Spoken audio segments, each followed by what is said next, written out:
The courtroom was silent when the judge banged the gavel. Marcos, a father of two, had just lost custody. He worked 60 hours a week, never missed a child support payment, and was present at every school meeting. It didn't matter. The sentence was clear: visitation every 2 weeks, Saturday afternoons. He became a stranger with a scheduled slot in his own children's lives. As he left the courthouse, Marcos didn't cry. He simply realized something that millions of men are also realizing now: being a good guy doesn't work anymore. This is not an isolated story. It is a pattern that repeats itself in courts, homes, and relationships across the country. There is a silent change happening in society, and it is completely transforming the way men view their role in the world. For decades, we were taught that the ideal man was the one who provides, protects, understands, and submits.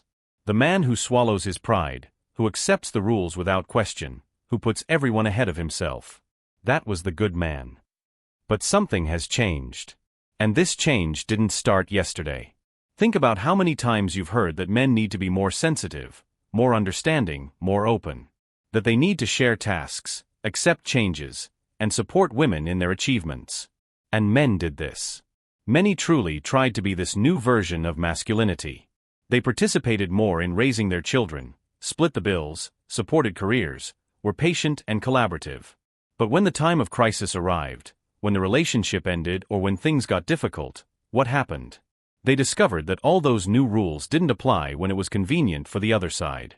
Divorce exposed an uncomfortable truth: there is a brutal asymmetry in the system. While men were encouraged to abandon their old roles and privileges, women maintained all of theirs. At the time of separation, the mother is the one who keeps the children in 80% of cases. She is the one who defines when the father can see the children. She is the one who receives the child support, the house, and often still complains that it's not enough. The man who spent years being the perfect partner turns into a visitor. An ATM with feelings. Someone who exists to pay bills and disappear. This is not about attacking women. It is about exposing a system that preaches equality only when it is convenient. For decades, feminism fought for equal rights in the workplace, in politics, in society. And it was right to do so. But when it comes to divorce, child custody, and parental responsibilities, equality suddenly vanishes. Suddenly, we return to the 19th century, where it is automatically presumed that the woman is the better caregiver. Where the father is treated as a second-class citizen in his own children's lives. Family courts operate with a bias so obvious it's embarrassing.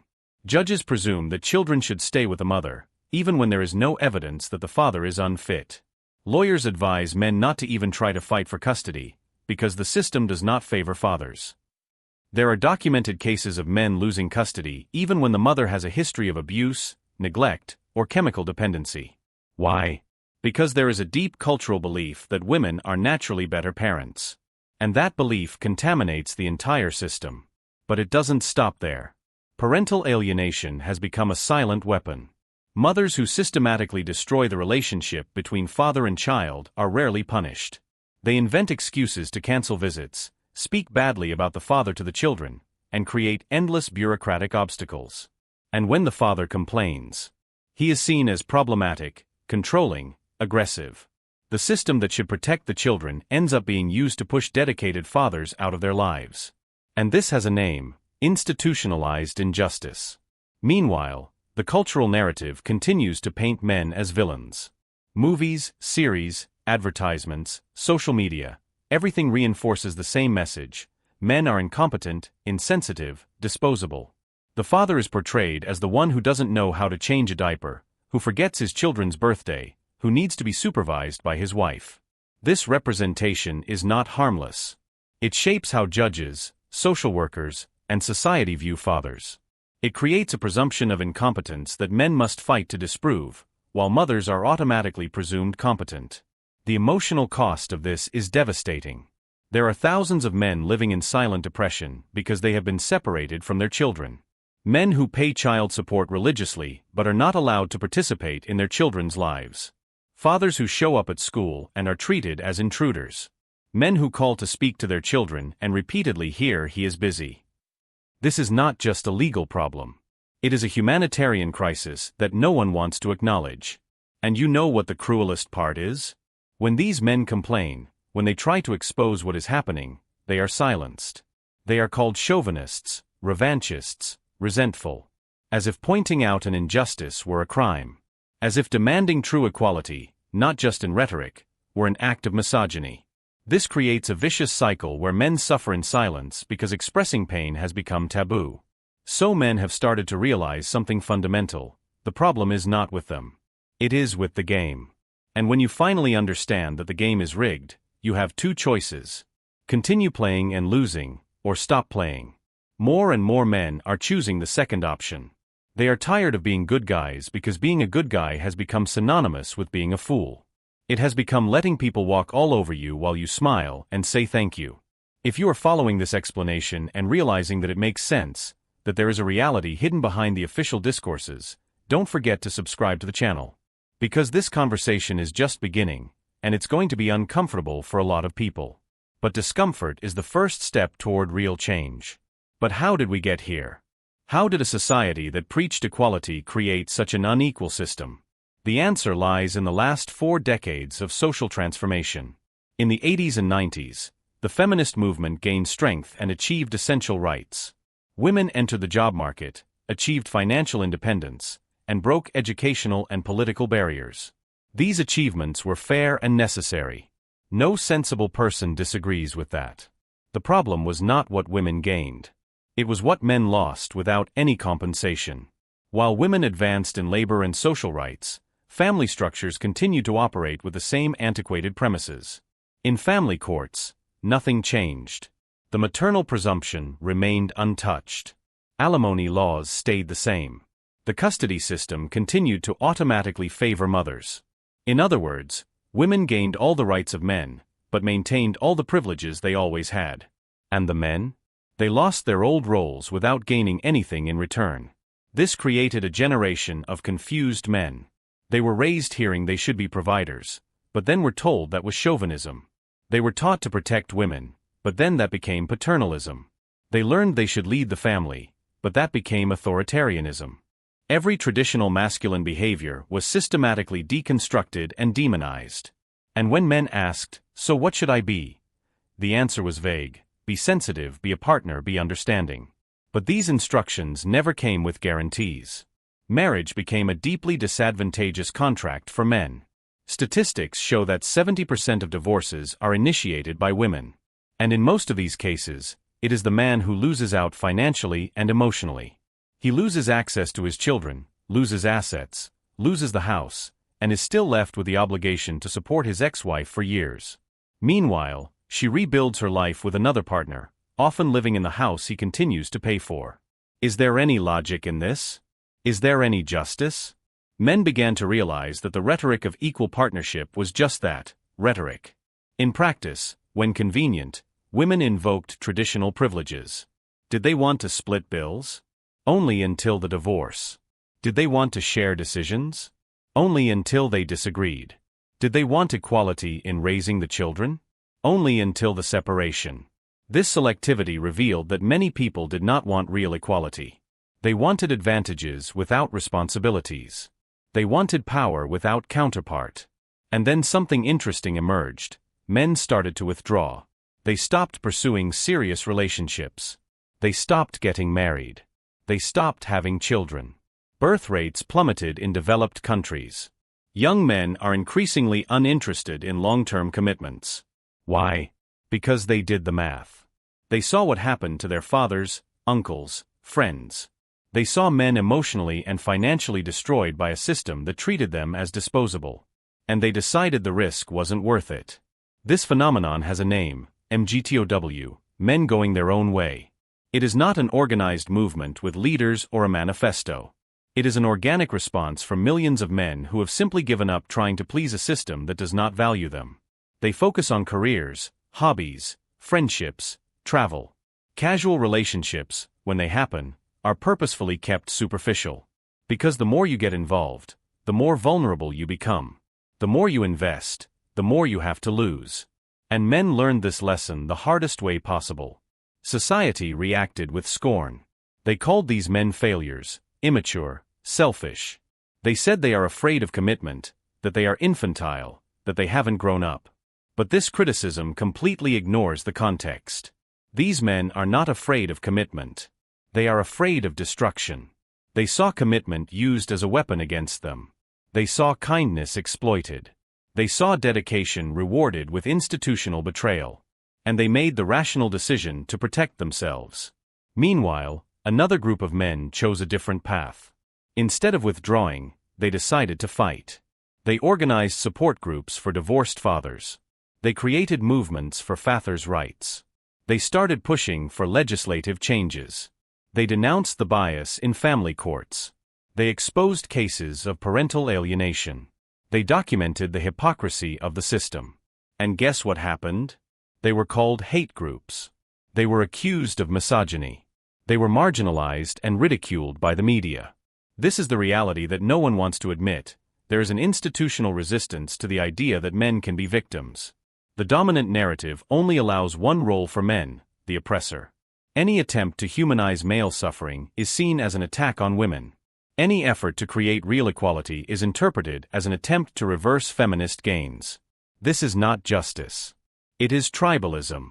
Now we reach the critical point. The moment where this tension accumulated over decades finally explodes. Because men are no longer asking permission to be treated with dignity. They are demanding it. And this demand is causing panic among those who benefit from the status quo. For the first time in generations, there is a critical mass of men saying out loud, "Enough. We will no longer accept being treated as second-class citizens in our own children's lives." The courts have begun to feel the pressure. In some countries, shared custody legislation has gained traction. Judges are being publicly questioned about their biases. Cases of parental alienation are receiving media attention. Organized fathers are suing states for systemic discrimination. For the first time, the system is being forced to justify why it automatically presumes mothers are superior. And the justifications are pathetic. They appeal to maternal instinct, to biological connection, to a natural capacity to care. Arguments that would be immediately dismissed as sexism if used against women. But the resistance is fierce. There is an entire industry built upon asymmetric divorce. Lawyers specializing in protecting women from ex-husbands. Organizations that profit by painting all men as potential abusers. Social workers trained to view fathers with suspicion. Psychologists who evaluate families with the premise that children need to be with the mother. This structure will not dismantle itself. It will fight tooth and nail to maintain the privileges that generate profit and power. And here is the moment of greatest tension. Men are beginning to realize they cannot win within the system. The rules were written against them. The referees are biased. The field is tilted. So they are doing something radical, refusing to play. Not passively, but actively. They are abandoning institutions that betray them. Stopping marriage.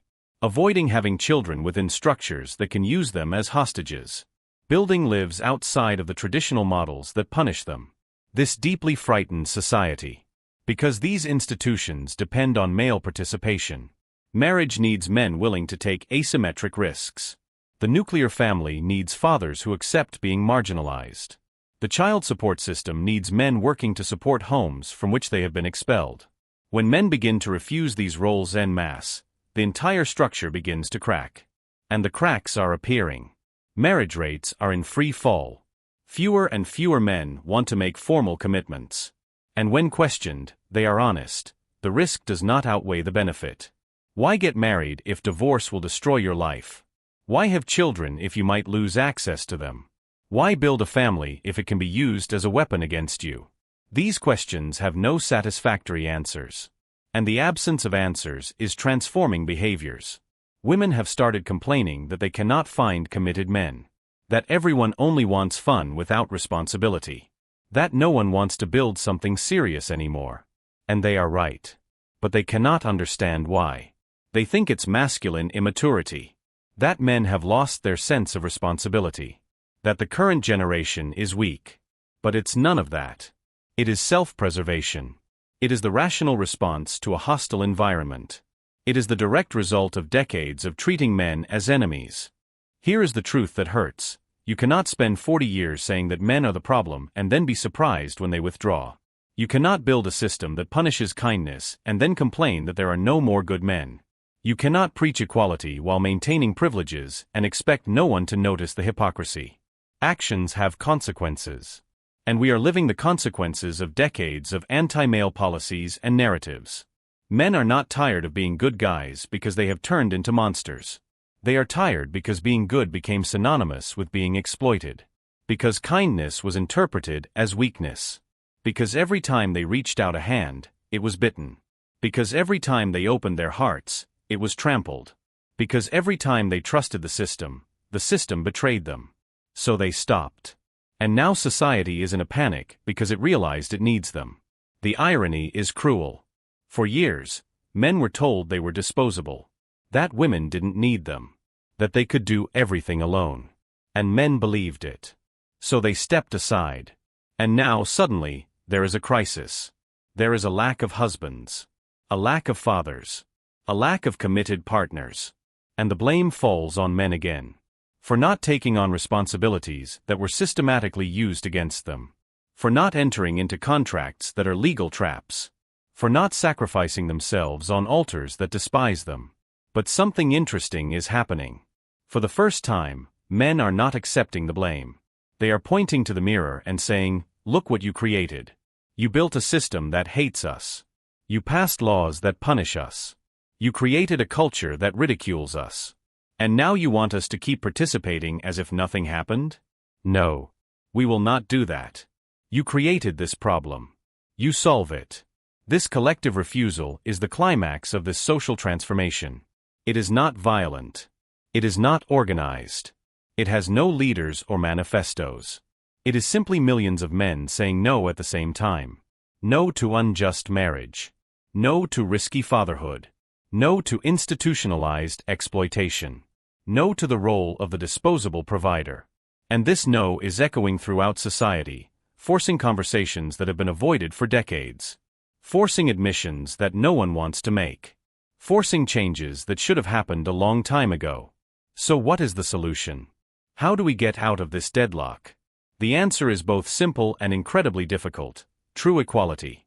Not the selective equality we have now, where we choose which rights to apply and which privileges to maintain. Real, consistent equality, without convenient exceptions. And this requires something few are willing to do: give up advantages. For the courts, this means presuming shared custody as the standard. Not presuming mothers are better. Not presuming fathers are dangerous. Starting from scratch, evaluating each case on individual merits, not on gender stereotypes. It means punishing parental alienation with the same severity as physical neglect. It means recognizing that alienating a child from their father is severe emotional abuse. It means treating fathers as parents, not as visitors with a pay stub. For society, it means abandoning narratives that paint men as incompetent or disposable. It means celebrating fatherhood with the same reverence that we celebrate motherhood. It means recognizing that men have emotional capacity, that they suffer from abandonment, that they need psychological support just as much as women. It means stopping the ridicule of male vulnerability and starting to create safe spaces for men to express pain without being seen as weak. For women, it means recognizing that equality cannot be unilateral. If we want to share power in the job market, we need to share power in the family. If we want men to be emotional partners, we need to treat them as real partners, not as subordinates who follow orders. If we want them to commit, we need to create structures where commitment is not synonymous with self-destruction. This requires brutal honesty about privileges that were quietly maintained while equality was publicly preached. And for men, it means not giving up the fight. Not withdrawing completely. Not letting resentment turn into misogyny. Because the goal is not to take revenge on women. It is to fix a broken system. It is to build a society where men and women can coexist with mutual respect and balanced rights. Where fathers do not have to fear losing their children. Where mothers do not have to carry the burden alone. Where families can break up without destroying lives in the process. Is this possible? Absolutely. There are countries where shared custody is the norm, not the exception. Places where parental alienation is taken seriously. Societies that invest in family mediation instead of destructive legal battles. Cultures that value active fatherhood and create policies to support it. We are not reinventing the wheel. We are simply asking to follow examples that already work. But change will not come from above. It will not come from politicians or judges or institutions that benefit from the current system. Change will come from below, from organized men demanding dignity. From fathers refusing to accept crumbs of time with their children. From young men rejecting social contracts that exploit them. From an entire generation saying, either you treat us as truly equal, or we will build something new without you. And this pressure is already working. Legislators are being forced to consider reforms. Courts are being questioned about shameful statistics. Public opinion is shifting as more people learn about fathers shattered by the system. The narrative is cracking. And in the cracks, the truth is leaking out. The truth that men are not the enemy. That equality cannot be selective. That justice needs to be fair for everyone, not just half the population. Here is the lesson we all need to learn. You do not build a better society by tearing down one group to elevate another. You do not achieve equality by trading oppressors. You do not create justice by institutionalizing new prejudices. Feminism was right when it fought against systems that treated women as inferior. But it created a fatal contradiction by building new systems that treat men as inferior. And contradictions always eventually collapse. We are living that collapse now. The inconvenient truth is this: men and women need each other. Families function better with both parents involved. Children develop better with both male and female role models. Societies prosper when men and women collaborate, not compete. But genuine collaboration requires mutual respect. And mutual respect requires genuine equality. Not empty declarations of equality. Not progressive slogans masking old privileges. Real, measurable, consistently applied equality. The men who are tired of being good guys are not wrong. They are responding rationally to an environment that punishes them for kindness. The question is not why they are reacting this way. The question is why it took so long. Why they tolerated decades of institutional hypocrisy before finally saying enough. And the answer is simple: because they were taught that complaining is weakness. That suffering in silence is strength. That accepting injustice is being civilized. Well, they stopped believing that. And now we have a collective choice. Either we reform the system to truly include everyone, or we watch it crumble as half the population refuses to participate. The time for decision has arrived. We can continue to pretend everything is fine. We can continue to silence male voices and call it progress. Or we can finally have the courage to admit that we created a serious problem and we need to fix it. Together. With honesty. With humility. With true equality. If you have reached this point and this message resonated with you, if you recognize truths that no one wants to say out loud, subscribe to the channel. Because these conversations need to happen. These truths need to be spoken. And change only happens when courageous people refuse to be silent.